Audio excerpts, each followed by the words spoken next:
Hello दोस्तों हमारे यहाँ एक दिन 24 घंटे का होता है, पर क्या आप किसी ऐसी जगह के बारे में जानते हैं जहाँ एक दिन 5832 घंटे का होता है?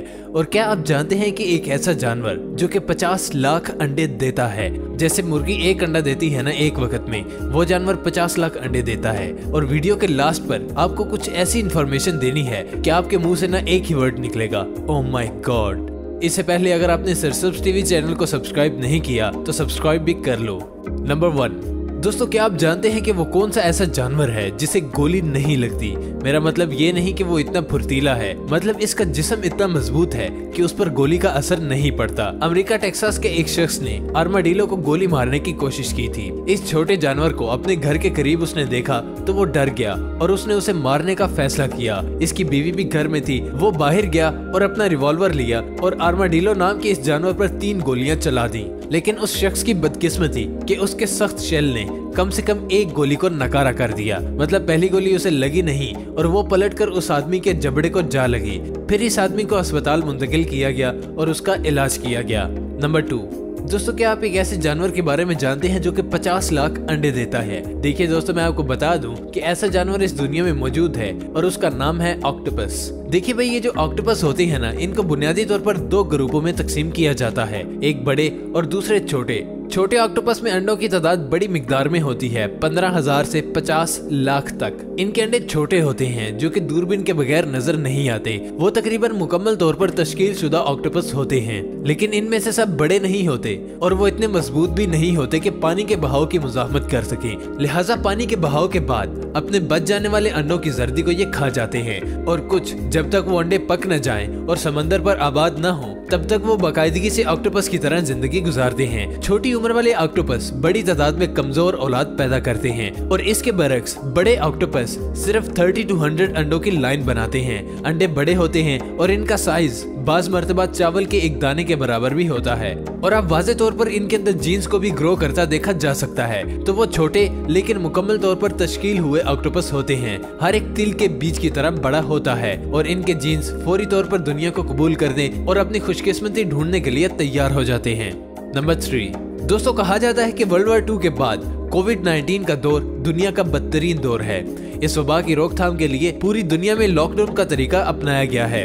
लोग घरों में कैद हैं और बैरूनी दुनिया मुकम्मल तौर पर बंद हो गई है। पैदावार बंद होने से खुराक की सप्लाई भी मुतासिर हुई है। ऐसी सूरत हाल में लोग खास तौर पर घर से दूर या हॉस्टल में रहने वालों के पास सिर्फ एक ही सहारा था कि वो पैक हुआ खाना खाएं। लेकिन अगर ये खाना भी खराब हो गया तो क्या होता? दोस्तों साइंटिस्ट का कहना है कि अगर खाने को अच्छी तरह से महफूज किया जाता है तो फिर इसे अपने तमाम ग़िज़ाई अज्जा के साथ सालों साल तक सही सलामत रखा जा सकता है। इस बारे में मैंने एक वीडियो भी बनाई थी जिसमें मैंने बताया था कि आज साइंस खाने को किस तरह बचा रही है और कौन कौन से खाने कैसे और किस जगह रखे गए हैं। इस वीडियो के एंड पर आपको वो वीडियो भी मिल जाएगी। हम बात कर रहे थे कि आज के साइंटिस्ट मानते हैं कि कोई भी खाना उसमें जरासीम पैदा होने की वजह से खराब होता है। अगर बैक्टीरिया को खाने में पैदा ही ना होने दिया जाए तो फिर इसे किसी भी वक्त इस्तेमाल किया जा सकता है। लेकिन कैसे हम सालों तक किसी भी खाने को महफूज रख सकते हैं, मैं बताता हूँ। दोस्तों इंसान सदियों से खाने पीने की चीजों को तवील अरसे तक महफूज रखने के लिए मुख्तलिफ नुस्खे आजमाता आ रहा है। मिसाल के तौर पर खाना खुश्क करके इसमें नमक या चीनी शामिल करके किमियाई अज्जा के जरिए ये बंद डब्बों में महफूज किया जाता रहा है। यूनिवर्सिटी ऑफ लंदन में खाने के माहिरीन का कहना है कि खाना खुश्क रखना बेहतरीन तरीका है। खाना खुश्क करने से इसमें बैक्टीरिया की नश्व-नुमा खत्म हो जाती है। खाने को एयर टाइट कंटेनर में रखने से भी इसमें ऐसे बहुत से बैक्टीरिया पैदा हो सकते हैं जो कम हवा में पनपते हैं। मिसाल के तौर पर गोश्त को एनारोबिक किस्म के बैक्टीरिया खराब करते हैं और ये जर्म्स कम ऑक्सीजन में भी पैदा हो जाते हैं। नंबर 4, दोस्तों क्या आपको पता है कि अमेरिका का जो झंडा है वो पहले ऐसा नहीं हुआ करता था जैसा अब दिखाया जाता है। अगर हम माजी में जाएं तो पाकिस्तान का झंडा पहले ऐसा हुआ करता था और फिर इसमें सफेद रंग का इजाफा कर दिया गया, जो कि इस बात की निशानदही करता है कि पाकिस्तान में इस्लाम के अलावा दूसरे मज़ाहिब भी मौजूद हैं। और सब्ज रंग मुसलमानों की निशानदही करता है। ऐसे ही है ना दोस्तों। लेकिन अमेरिका का झंडा, क्या आप जानते हैं कि इसके डिजाइन को पहले कितनी बार तब्दील किया गया? नहीं जानते? तो चलिए दोस्तों, आज ये इन्फॉर्मेशन भी मैं आपको बता ही देता हूँ। दोस्तों आपको ये जानकर हैरानी होगी कि अमेरिका के झंडे को 10 मरतबा तब्दील किया गया था और 11वीं मरतबा ये फ्लैग फाइनल हुआ। इससे पहले कौन सा फ्लैग था वो भी मैं आपको दिखाता हूँ।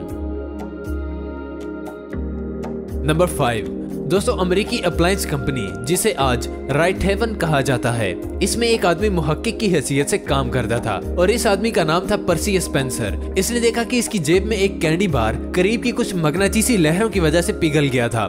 इससे इसके ख्याल में माइक्रोवेव बनाने का आइडिया आया जिससे खाना गर्म हो सके और लोगों को मुश्किल पेश न आए। लेकिन बदकिस्मती से इसके लिए पेटेंट फाइल करने वाली कंपनी ही थी और इसने माइक्रोवेव की इजाद के लिए $2 का बोनस वसूल किया, जो बिल आखिर हर घर में चल रहा है। यानी कि सिर्फ $2 में एक ओवन बना और आज वो हर घर की जरूरत बना हुआ है।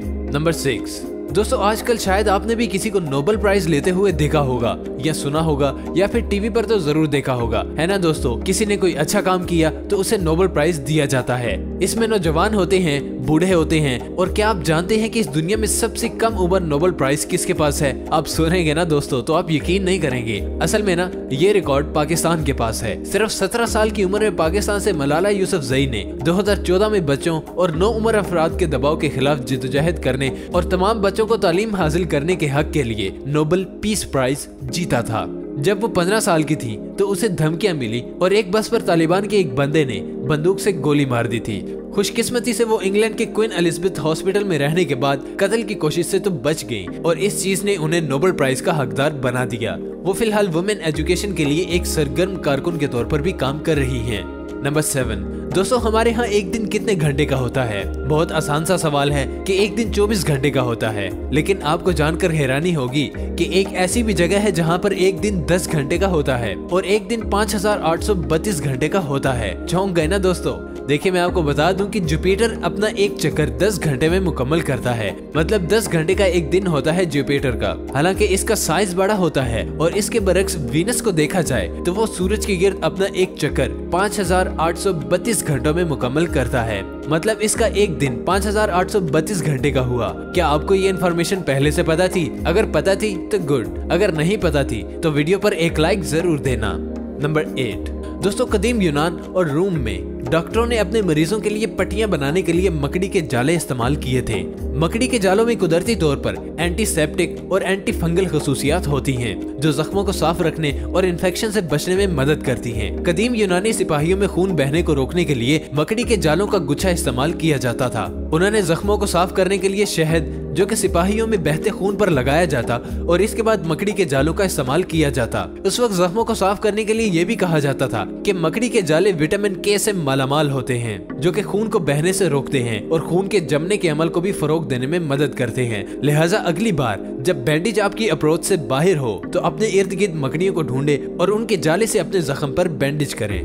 नंबर 9 दोस्तों, आपको एक छोटी सी चीज बताता हूँ, शायद आपको हंसी आ जाए। पहला इंसान जिसने चांद पर जाकर किया था ना, उसका नाम बस एल्ड्रिन है। ये कोई फैक्ट की बात तो नहीं, लेकिन मैंने सोचा आपको बता दूं। नंबर 10 दोस्तों, अब लास्ट में आपको एक मुल्क की एक अच्छी बात बताता हूँ। शायद कुछ को अच्छी लगे और कुछ को बुरी लगे। देखिए दोस्तों, बात दरअसल कुछ यूँ है कि जब कोई बंदा मेहनत करता है ना तो हमें उसकी कदर करनी चाहिए। जैसा कि आप जानते हैं कि एक दिन में 24 घंटे होते हैं और कुछ लोग मैंने ऐसे भी देखे हैं जो कि एक दिन में डबल जॉब्स करते हैं। इन बेचारों को तो सोने का वक्त भी नहीं मिलता क्योंकि इनकी मजबूरियां होती हैं। काम ना करें तो अपने बच्चों का पेट नहीं पाल सकते और भी बहुत मजबूरियां होती हैं। और इनके साथ सलूक क्या किया जाता है? उनको नौकरी से निकाल दिया जाता है या फिर फाइन किया जाता है। सिर्फ पाकिस्तान में ही नहीं बल्कि ऑल ओवर द वर्ल्ड ऐसे लोग मौजूद होते हैं। पाकिस्तान में भी काफी हैं, लेकिन जिस कंट्री की एग्जांपल मैं देने वाला हूँ ना, वो कोई और नहीं बल्कि जापान है। अब जापान में क्या होता है कि कोई इंसान काम के दौरान सो जाता है ना अगर, तो उसे बुरा नहीं बल्कि मेहनती इंसान कहा जाता है और ये भी कहा जाता है कि ये इंसान हमारे मुल्क की तरक्की के लिए काम कर रहा है, तो इसे सकाफती तौर पर कबूल किया जाता है और बंदे को ऑफिस टाइमिंग में से सोने के लिए टाइम दिया जाता है। आपको क्या लगता है कि ये काम सही है या नहीं? और क्या हमें भी अपने मुल्क के लिए, अपने लोगों के लिए कुछ भलाई करना चाहिए या नहीं? मुझे कमेंट करके जरूर बताना। वीडियो अच्छी लगे तो अपने दोस्तों के साथ शेयर भी करना। ऐसी और भी वीडियोस देखनी है तो यूट्यूब के इस मुनफरिद चैनल सरसब्ज टीवी को सब्सक्राइब भी जरूर करना और साथ में मौजूद बेल आइकन को भी लाजमी प्रेस कर लेना। तो मिलेंगे दोस्तों आपसे नेक्स्ट वीडियो में। तब तक के लिए अपना और अपनों का बहुत सा ख्याल रखिएगा। अल्लाह निगहबान।